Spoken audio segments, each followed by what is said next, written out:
Madhya Pradesh police 2017 और आप सभी के सामने हैं।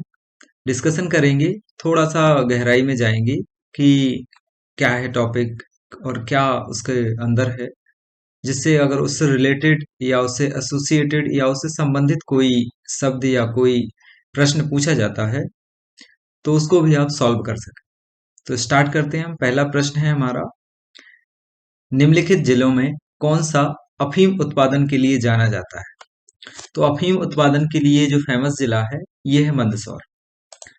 मंदसौर बहुत ज्यादा फेमस है, पूरे भारत में फेमस है अफीम उत्पादन के लिए। और हम थोड़ा सा और मंदसौर के बारे में जानते हैं कि मंदसौर में और क्या क्या है। तो मंदसौर में गांधी सागर बांध है, जिसका आपने बहुत नाम सुना होगा, चंबल नदी के ऊपर जो बना है। और इसकी नींव रखी गई थी 1954 में, जो पंडित जवाहरलाल नेहरू के द्वारा रखी गई थी।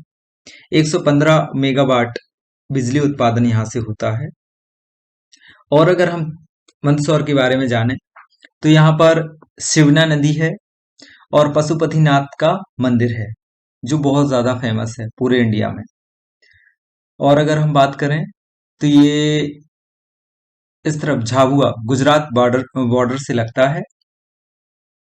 तो ये हमारे मंदसौर के विषय में जानकारी। सॉरी, मंदसौर राजस्थान बॉर्डर से लगता है। और नेक्स्ट प्रश्न हमारा है, इनमें से गोवा पर शासन करने वाला अंतिम यूरोपीय देश कौन सा था? तो हम बात करें यदि गोवा की, सबसे पहले तो गोवा की राजधानी है पणजी और यहाँ के सीएम है प्रमोद सावंत। और इसको पूर्ण राज्य का दर्जा दिया गया था 30 मई 1987। और जो मुख्य प्रश्न है कि आजाद कब हुआ, तो पुर्तगाल का इस पर शासन था। जो हमारे देश आजाद होने के 14 साल बाद 47 में हमारा देश आजाद हुआ, और इसमें 14 और जोड़ दो तो कितना हो जाएगा? 1961। 1961 में 19 दिसंबर 1961 एग्जैक्ट डेट, 19 दिसंबर 1961 को पुर्तगाल ने गोवा से अपना एक अधिकार जो था या अपना शासन था उसको हटा लिया, हमारी सैन्य कार्यवाही के द्वारा। आसानी से नहीं गया था, सैन्य कार्यवाही करनी पड़ी थी। ऑपरेशन विजय इसका भी नाम था, लेकिन ये देश के अंदर था। अब यदि हम बात करें पुर्तगाल की, तो पुर्तगाल की राजधानी है लिस्बन। राष्ट्रपति मार्सेलो रेवेलो डिसूजा।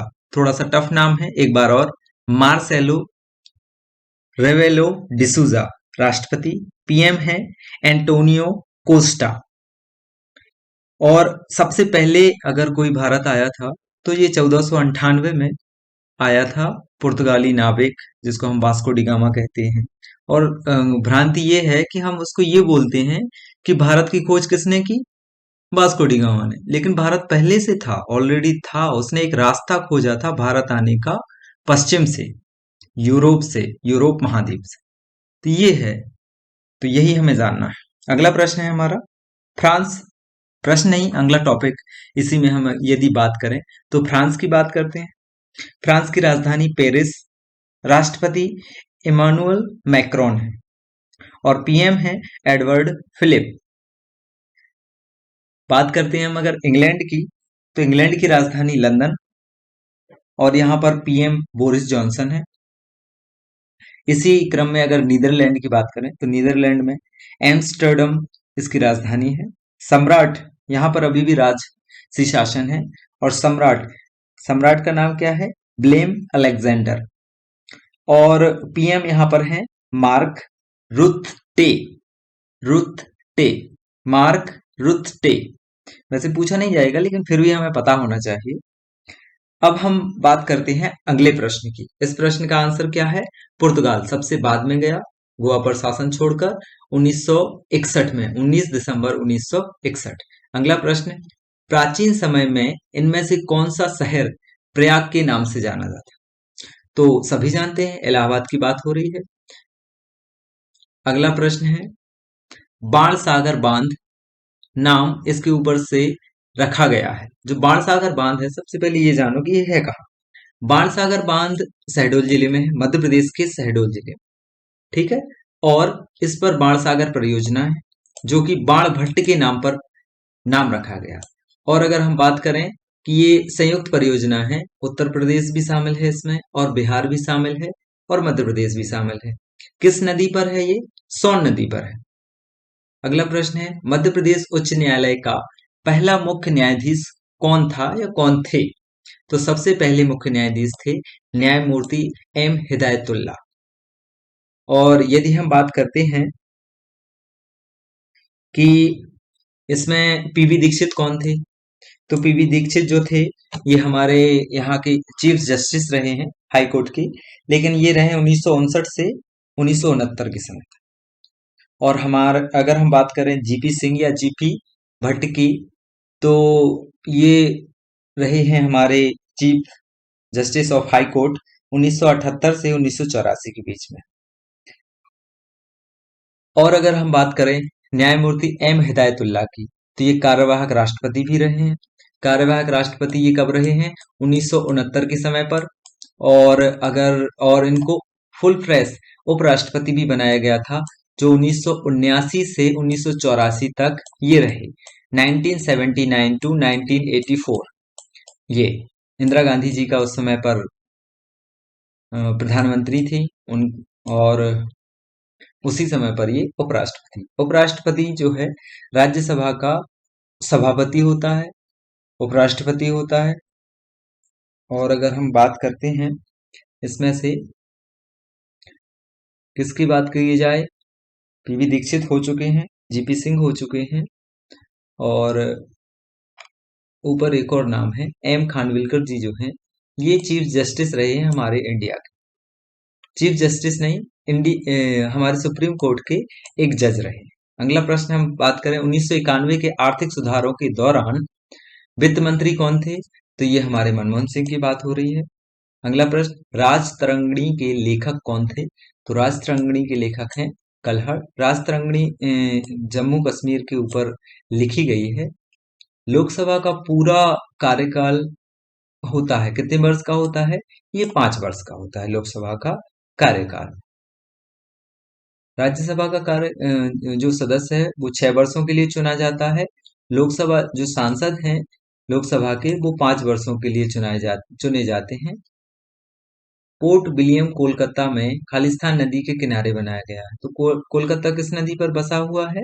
हुगली नदी पर बसा हुआ है। तो हुगली नदी पर ज्यादातर कोलकाता से जो प्रश्न आते हैं वो हुगली नदी से संबंधित होते हैं।